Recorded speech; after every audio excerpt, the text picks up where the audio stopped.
Gente, aqui tá bom demais. Eu queria que vocês estivessem aqui conosco nesses intervalos, os assuntos, tá? Tudo que está acontecendo, inclusive o professor João Dias veio falar pra gente que a Unisuma aí tá lançando a empresa Júnior de administração. Então, pessoal que aí, aguardem, muita coisa boa vem aí. O professor João Dias veio trazer essa novidade aí pra nós, né? Que vai ter o centro de prática de administração lá na Unisuma, com o pessoal da empresa Júnior, que vai ter futuramente estar com a gente aqui.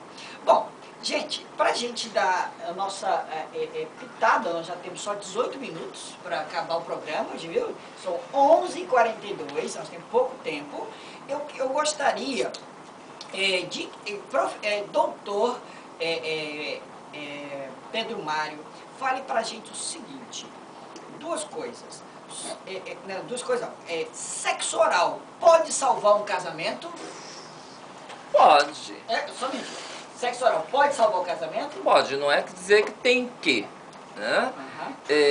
E entra novamente na questão do conhecimento. Eu acho que as pessoas precisam se conhecer e precisam estar livres. Né? De preconceito. E aí entra também uma questão do contrato. Aliás, toda relação é um contrato de convivência. Né? Então é necessário que haja permissão, e aí é importante que as pessoas se conheçam e se conquistem.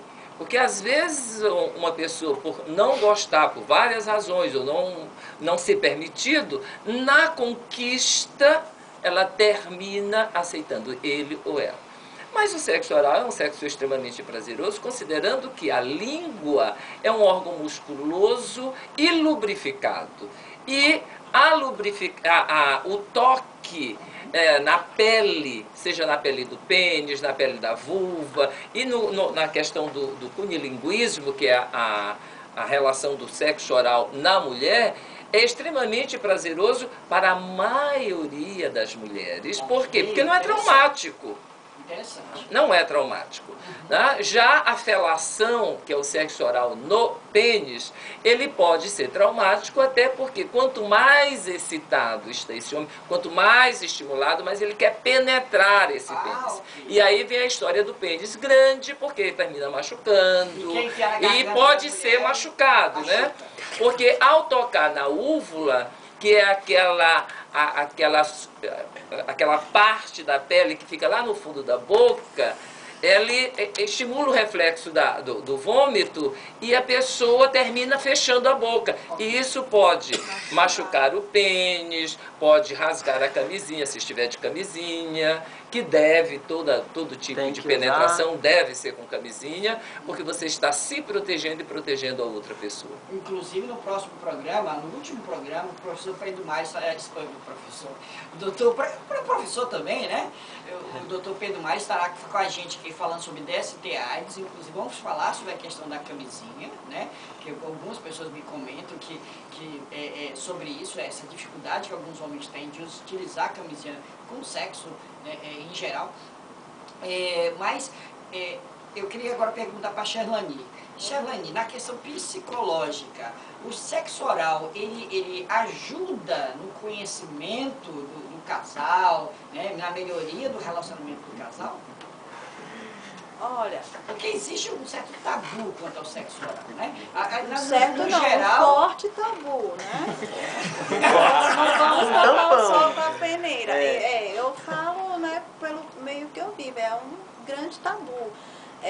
Se ajuda, piora, tudo vai depender do acordo, né? Porque o que eu percebo, muitas vezes, principalmente as mulheres, ela aceita, mas não quer.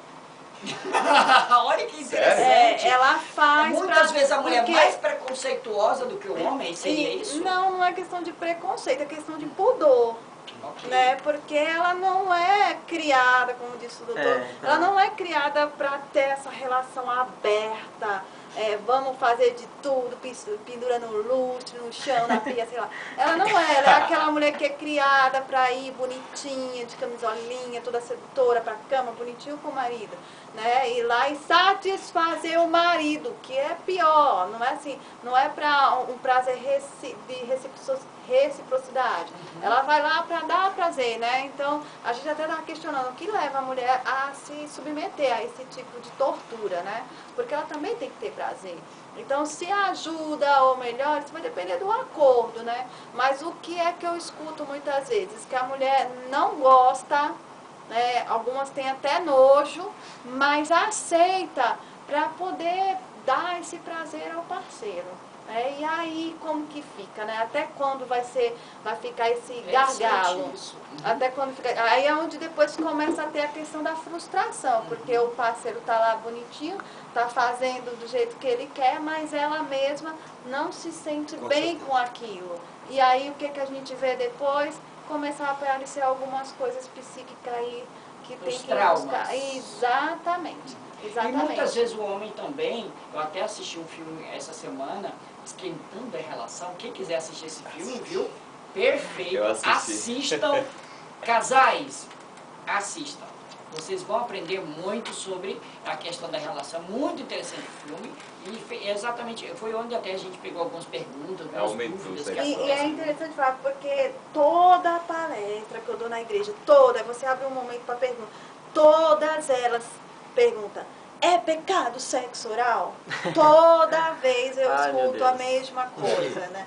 Então, aí a gente vai na Bíblia, né? Já que eles gostam de Bíblia, a gente vai na Bíblia. Na Bíblia, em nenhum momento fala da condenação do sexo oral. Você não acha uma passagem nela, né? Mas aí como se está relacionado ao ato sexual e como na igreja fica mais como aquela coisa de procriar, né? Ainda, graças a Deus que está quebrando um pouquinho. Graças a Deus que isso está melhorando bastante agora. Então aí fica essa visão, você entendeu?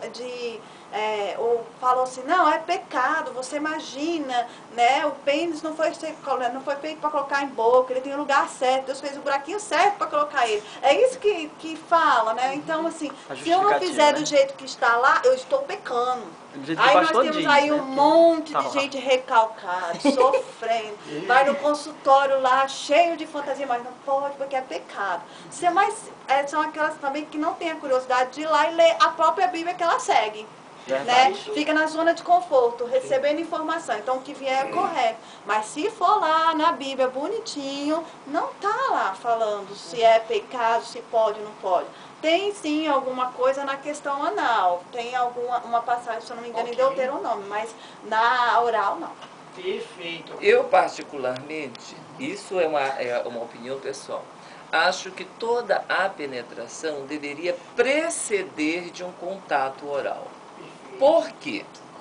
Porque é um momento em que você aproxima seu nariz da genitália, ou seja, tanto da vagina quanto do pênis. E você tem oportunidade de saber se aquilo está com cheiro adequado ou não.